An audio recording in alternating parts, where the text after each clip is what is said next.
Hello friends, welcome to perform education. आज हम दिसंबर 2019 का अगली वीडियो देखेंगे जिसमें ब्लॉक 2 का क्वेश्चन नंबर 3 का बी पार्ट आया हुआ है एंड ये क्वेश्चन आपका ब्लॉक 2 के चैप्टर नंबर 3 से है, इक्वेशन से।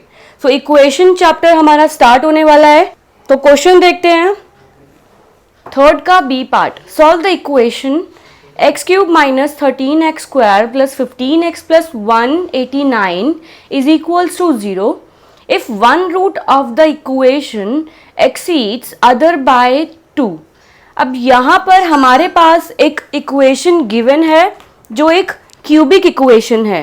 तो क्यूबिक इक्वेशन के केस में हमारे पास यहाँ पर ये क्यूब है, तो क्यूबिक इक्वेशन में हमेशा आपको 3 रूट्स मिलेंगे। अगर क्वाड्रेटिक इक्वेशन है तो आपको टू रूट्स मिलेंगे। तो क्यूबिक के केस में आपको 3 रूट्स लेट करने होंगे अगर गिवन नहीं है तो। एंड यहाँ पर इसने एक और चीज़ बोली है कि जो एक रूट है वो एक्सीड करता है दूसरे को 2 नंबर से। ठीक है, तो यहाँ पर हम लेट कर लेंगे रूट्स को। तो एक रूट जो है, मतलब कि एक रूट अगर अल्फा है तो वो दूसरे रूट को 2 से एक्सीड कर रहा है तो वो 2 में प्लस हो जाएगा। तो हमारे पास ये हो गया alpha and alpha plus 2 and last का मेरे पास ये रूट हो गया बीटा। तो 3 रूट्स हमने यहाँ लेट कर लिए हैं। वी हैव, अब आपको इक्वेशन लिखनी है एंड जैसे कि मैंने पहले भी बताया था कि जैसे इक्वेशन आप लिख लेंगे तो उनके कोएफिशिएंट्स को पहले लिख लें, क्योंकि इससे हमारे पास हम जब कैलकुलेशन करने वाले होंगे इनके बीच में तो आप डायरेक्टली वैल्यूज़ यहाँ से उठा पाएंगे। तो मेरे पास a की वैल्यू यहाँ पर है 1, एक्स क्यूब के कोएफिशिएंट की वैल्यू है 1, b की वैल्यू है -13, c की वैल्यू है 15 एंड d की वैल्यू है यहाँ पॉजिटिव का 189। तो फ्रेंड्स ये हमने वैल्यूज़ लिख ली है। अब इसके बाद हम वैल्यूज़ फाइंड आउट कर लेंगे। Alpha plus beta plus gamma, मतलब पहला रूट जो होता है वो 3 रूट्स को ऐड करके बनता है। तो 3 रूट्स ऐड हुए और उनके लिए हमारे पास फॉर्मूला है -b/a। तो -b/a से मुझे मिला 13, -13 है तो माइनस माइनस प्लस हो जाएगा, पॉजिटिव का 13 ये रहा। तो हमारे पास नंबर 1 इक्वेशन बन गई है। ऐसे ही हम सेकेंड इक्वेशन और थर्ड इक्वेशन भी बना लेंगे। सेकेंड इक्वेशन के केस में आपको रूट्स को मल्टीप्लाई करना होता है। जैसे पहले आप मल्टीप्लाई करोगे अल्फा एंड अल्फा प्लस 2 को, देन आप इस बीटा को मल्टीप्लाई करोगे फिर अल्फा प्लस 2 से। तो पहले इसके साथ मल्टीप्लाई, फिर इसके साथ मल्टीप्लाई, देन बीटा की मल्टीप्लाई होगी अल्फा के साथ। तो हमने ये 3 रूट्स ऐसे मल्टीप्लाई करके ऐड कर लिया है। तो इसके लिए आपके पास फॉर्मूला होता है c/a। तो 15/1 होगा तो हमारे पास 15 आएगा एंड इक्वेशन हमें सेकेंड ये मिली। देन थर्ड इक्वेशन हमें कुछ इस तरीके से मिलेगी। थर्ड इक्वेशन में आपको तीनों का प्रोडक्ट करना होता है रूट्स का। तो फ्रेंड्स यहाँ पर क्वाड्रेटिक के केस में ये वाला स्टेप नहीं होता, क्योंकि तब आपके पास सिर्फ 2 रूट्स होते हैं जिसमें हम 2 रूट्स को ऐड करते हैं और प्रोडक्ट करते हैं। लेकिन क्यूबिक के केस में पहले फर्स्ट वाले के केस में रूट ऐड करने हैं, देन उनको इंडिविजुअल मल्टीप्लाई करके ऐड करना है, फिर तीनों को आपस में मल्टीप्लाई कर लेंगे। एंड ये हमारे पास वही फॉर्मूलाज हैं जो कोएफिशिएंट से हमें मिलते हैं। तो ये 3 इक्वेशंस हमें मिल गए हैं। अब हमें रूट्स फाइंड आउट करना है, तो इन तीनों को ही सॉल्व करना होगा। तो सबसे पहले मैं इक्वेशन नंबर 1 को सॉल्व कर रही हूँ, क्योंकि यहाँ से अल्फा की वैल्यू ऐड होके एंड बीटा मेरे पास एक इक्वेशन की फॉर्म में आ जाएगा। तब उस बीटा को मैं इन दोनों में से किसी एक इक्वेशन में पुट कर लूँगी। तो यहाँ पर मैंने इक्वेशन 1 से 2 अल्फा प्लस बीटा हो गया ये, एंड ये 13 - 2 हो जाएगा। तो हमारे पास बीटा की वैल्यू आई। ये अब ज़रूरी नहीं है, अगर आप अल्फा के लिए वैल्यू निकालना चाहते हैं तो अल्फा के लिए निकाल सकते हैं, अगर आप बीटा के लिए निकालना चाहते हैं तो आप बीटा के लिए कर सकते हैं। अल्फा के लिए तो अल्फा पुट करना होगा फिर इक्वेशन में, यहाँ पर अगर ये लेते हैं तो बीटा पुट करना होगा। लेकिन अल्फा के केस में आपको ये जो अल्फा है ये मल्टीप्लाई हो रहा है यहाँ 2 के साथ, तो ये यहाँ जाके डिवाइड में आ जाएगा। तो मैं डिवाइड वाली कैलकुलेशन नहीं करना चाहती, तो इसलिए मैंने बीटा की वैल्यू यहाँ पर ली है। तो बीटा की वैल्यू के लिए अब इस वैल्यू को पुट कर लेंगे इक्वेशन के अंदर। तो putting the value of beta in equation second equation के अंदर मैं पुट कर रही हूँ बीटा की वैल्यू। तो ये इक्वेशन मेरे पास है, मैं बीटा के अंदर वैल्यू इसलिए पुट कर रही हूँ क्योंकि वो आपस में दो टर्म्स मल्टीप्लाई हो रही हैं और उनके बीच में प्लस है, और थर्ड वाली टर्म में तीनों ही मल्टीप्लाई हो रहे हैं। तो मैं मल्टीप्लिकेशन को अवॉइड करके कम मल्टीप्लिकेशन को यहाँ पर प्लस वाला ज़्यादा देख रही हूँ, तो इसलिए मैंने इस इक्वेशन में पुट किया है। आप चाहें तो थर्ड इक्वेशन में ही पुट कर सकते हैं। तो हमारे पास इक्वेशन में पुट करने के बाद कुछ इस तरीके से मिला। यहाँ पर ये बीटा था तो बीटा की जगह हमने 11 माइनस 2 अल्फ़ा लिख लिया है, एंड यहाँ पर भी हमने 11 माइनस 2 अल्फ़ा लिख लिया है। अब इनको सॉल्व कर लेंगे। यहाँ पर मैं इन दोनों टर्म्स में से ये कॉमन ले सकती हूँ, तो कॉमन लिया है। यहाँ बचा अल्फ़ा प्लस 2 एंड इसका अल्फ़ा प्लस, तो ये दोनों अल्फ़ा हो जाएगा 2 अल्फ़ा प्लस 2। इनको अब हम फर्दर सॉल्व कर लेंगे, तो इसकी मल्टीप्लाई इसके साथ हो रही है, पहले मल्टीप्लाई वाले सॉल्व कर लेंगे देन ऐड करेंगे।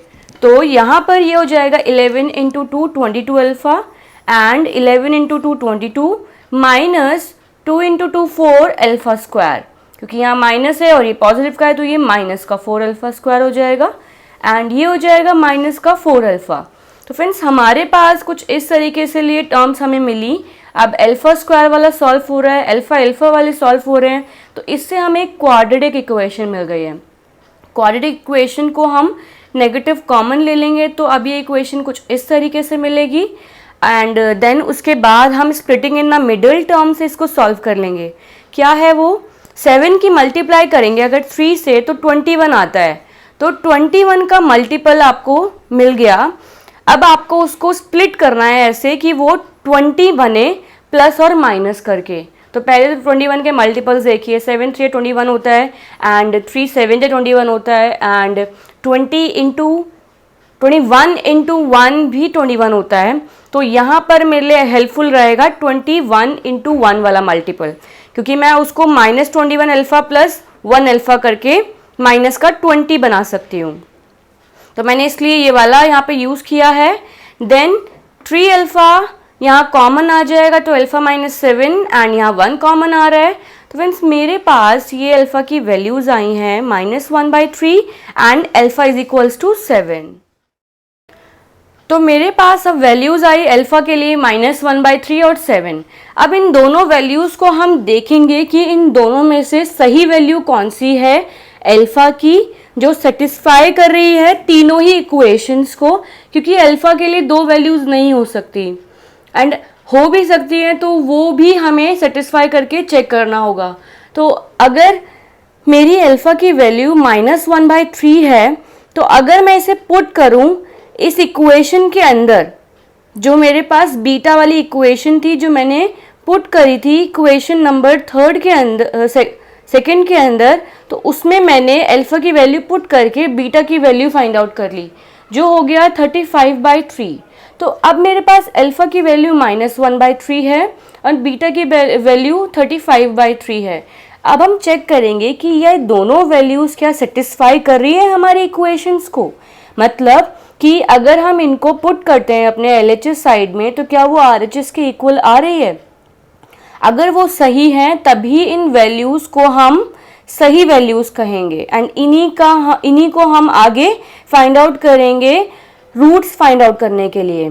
तो स्टार्ट करते हैं चेक करने के लिए। Put this and beta in equation third equation मैंने इन दोनों को पुट कर लिया, तो मेरे पास ये कुछ इस तरीके से मिला, एंड अब इन दोनों को सॉल्व कर लेंगे तो ये हो जाएगा 3 2 6 -1 + 6/3, तो ये हो गया मेरे पास 35/3 मल्टीप्लाई बाय 5/3 एंड 1/3 का ये नेगेटिव में। इन तीनों को मल्टीप्लाई करते हैं तो ये 3 × 3 × 3 हो जाएगा 27, एंड 35 × 5 हो जाएगा -175। एंड अगर हम देखें तो ये वैल्यू इस राइट हैंड साइड वाली वैल्यू के इक्वल नहीं है, तो हम हम लिख सकते हैं कि ये अल्फ़ा और बीटा की वैल्यू सेटिस्फाई नहीं कर रही इन इक्वेशंस को। तो जैसे कि एक इक्वेशन को तो सेटिस्फाई नहीं किया, अगर एक नहीं किया तो बाकियों के लिए भी वो सेटिस्फाई नहीं करेंगी। तो अगली वैल्यू जो हमारी अल्फ़ा की आई थी वो 7 थी, तो 7 पुट करने पर बीटा की वैल्यू देखते हैं क्या आती है। तो मेरे पास बीटा की वैल्यू आई 11 - 2 × 7 11 - 14 दैन इज इक्वल्स टू -3। अब इसको हम देखते हैं कि क्या ये सेटिस्फाई कर रही है हमारी इक्वेशन को।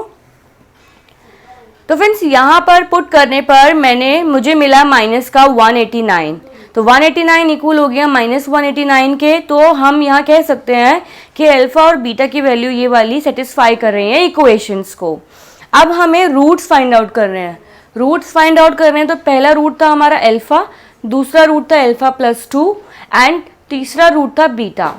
पहले फर्स्ट एंड लास्ट रूट तो हमारे पास है ही, लेकिन हमें सेकेंड रूट निकालना है। तो सेकेंड रूट को अल्फा प्लस 2 कर लेंगे तो हमारे पास तीनों रूट्स की वैल्यूज़ ये आई हैं 7, 9 एंड -3। तो अब हमारे पास ये लास्ट क्वेश्चन है जो दिसंबर 2019 में आया हुआ है ब्लॉक 2 से। तो ये क्वेश्चन हमारा इनइक्वालिटी का है। जो ब्लॉक 2 है उसका लास्ट चैप्टर इनइक्वालिटीज़। तो यहाँ पर क्वेश्चन है थर्ड का C part, solve the inequality. इस इनइक्वालिटी को आपको सॉल्व करना है। 5 मार्क्स आपको इस क्वेश्चन के लिए मिलेंगे। एंड इनइक्वालिटी का एक बहुत सिंपल तरीका होता है करने का।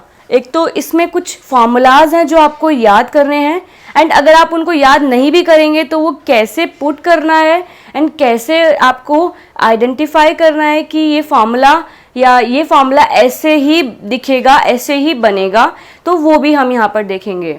तो ये सब चीज़ें तो हम जब चैप्टर डिस्कस करेंगे तब उन वीडियोज़ में ये चीज़ कवर होगी, लेकिन अभी इस क्वेश्चन को कैसे करना है वो हम देखते हैं।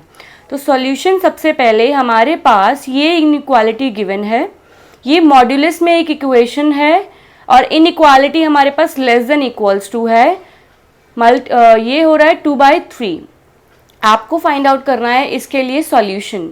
तो सॉल्यूशन फाइंड आउट करने का मतलब होता है कि x की वैल्यू कहाँ से कहाँ तक बिलोंग करती है। तो इसके लिए एक सेट आपको बनाना होता है। ये बहुत इजीली बन जाता है, लेकिन यहाँ पर कैसे आपको सॉल्व करना है वो देखते हैं। We use the property. एक प्रॉपर्टी है हमारे पास, अगर मॉड्यूलस में कोई इक्वेशन है और less than equals to B आपको या कोई भी वैल्यू गिवन है तो आप उसको इस फॉर्म में लिख सकते हैं -b। इस मॉड्यूलस का मतलब होता है एक नेगेटिव वैल्यू और पॉजिटिव वैल्यू को ये नेगेटिव पॉजिटिव करके देता है। तो इसको हम यहाँ पर -b से लेकर b तक लिख सकते हैं एंड बीच में आपकी इनइक्वालिटी जो रहेगी।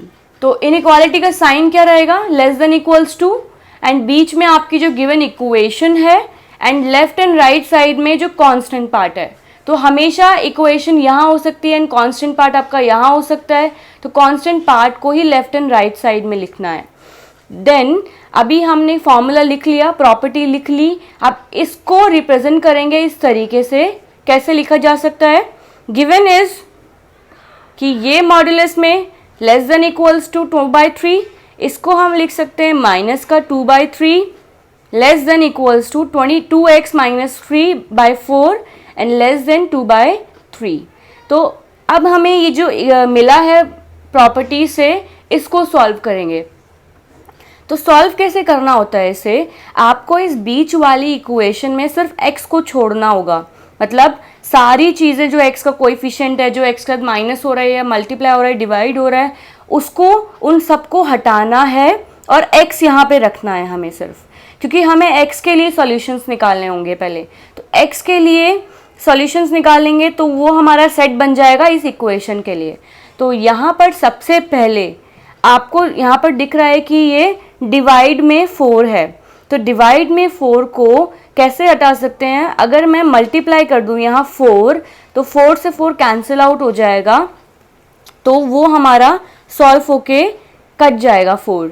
तो अगर मैं अपनी तरफ से कोई भी मल्टीप्लाई कर रही हूँ इस बीच वाली इक्वेशन में, तो वो लेफ्ट और राइट साइड भी वैसे ही मल्टीप्लाई होगा। तो यहाँ पर हम स्टेटमेंट लिख रहे हैं मल्टीप्लाई 4 इन अबव इनइक्वालिटी। तो मल्टीप्लाई कर लेंगे, देखिए यहाँ पर -2/3 इंटू 4 एंड ये 4 से 4 कैंसिल आउट हुआ एंड यहाँ पर भी आपको लिखना होगा 4। तो इसके बाद अब हमारे पास कट के ये हो गया 2x - 3 एंड ये हो जाएगा -8/3 एंड ये हो जाएगा 8/3। अब हमारे पास इसको सॉल्व करना है, तो यहाँ पर मल्टीप्लाई वाले को तो नहीं कर सकते, पहले -3 वाला होगा। तो हमारे पास ये आया -8/3 and 2x - 3 less than equals to 8/3। अब आप चाहें तो इसमें से 2 के लिए 2 हटा सकते हैं पहले, या माइनस का 3। मैं माइनस का 3 पहले हटा रही हूँ, क्योंकि 2 हटाने के लिए फिर हमारे पास ये माइनस का 3 भी फ्रैक्शन में आ जाएगा, क्योंकि 2 के लिए डिवाइड करना होगा मुझे पूरे से, तो डिवाइड करेंगे तो तब मेरा ये 3/2 हो जाएगा। तो लेकिन मैं उसको अवॉइड करने के लिए पहले इसको कर रही हूँ ऐड। तो ये माइनस का 3 है, तो मैं इसको कैसे हटा सकती हूँ, अगर ये पॉजिटिव का 3 यहाँ पर होगा तो माइनस प्लस माइनस होके ये 0 हो जाएगा, तो हमारा ये कट गया, तो बचा 2x। तो अगर मैं ऐड कर रही हूँ अपनी तरफ से तो लेफ्ट और राइट साइड भी एडिशन होगा। सॉल्व होके ये हो गया 1/3 यानी हो जाएगा 17/3। तो 2x हमारे पास यहाँ रह गया। अब 2 को हटाना है, तो 2 यहाँ मल्टीप्लाई हो रहा है, तो हम यहाँ पर डिवाइड कर लेंगे 2 को। तो 2 को डिवाइड कर लिया हमने यहाँ से, तो हमारे पास ये हो गया 1/6 एंड 17/6। तो अब ये हमारे पास हमेशा आपको यही करना है, इक्वेशन को रिड्यूस करते हुए चलना है, x बनाना है उसको एंड तक, और जो आपके पास यहाँ लेफ्ट और साइड में फॉर्म कांस्टेंट पार्ट आएगा वो आपका सॉल्यूशन सेट होगा उस इनइक्वालिटी का। तो हमारे पास इनइक्वालिटी का सॉल्यूशन सेट है 1/6, 17/6। अब ये जो ब्रैकेट्स है यहाँ पर इस चैप्टर में ब्रैकेट्स का बहुत बड़ा रोल है। अगर आपको लेस देन में इक्वल्स टू गिवन है इन दोनों के बीच में, तो आप ये वाला ब्रैकेट यूज करेंगे। यहाँ पर भी गिवन है तो हम ये वाला ब्रैकेट यूज करेंगे। मान लीजिए इक्वल्स टू नहीं होता, तब मैं ये ओपन ब्रैकेट यूज करती, लेकिन अभी ये क्या है, क्लोज ब्रैकेट्स हैं। एंड अगर यहाँ पर भी इक्वल टू नहीं होता तब भी हम क्लोज ब्रैकेट यूज करते, ओपन ब्रैकेट यूज करते हैं। यानी अभी क्या हो रहा है, क्लोज ब्रैकेट यूज कर रहे हैं। अगर आपको हमारी वीडियोस पसंद आई है तो लाइक करें, हमारी आगे आने वाली वीडियोस में अपडेट रहने के लिए सब्सक्राइब करें, और दोस्तों अगर आपके कुछ सजेशंस हैं तो हमें कमेंट करें। Thank you.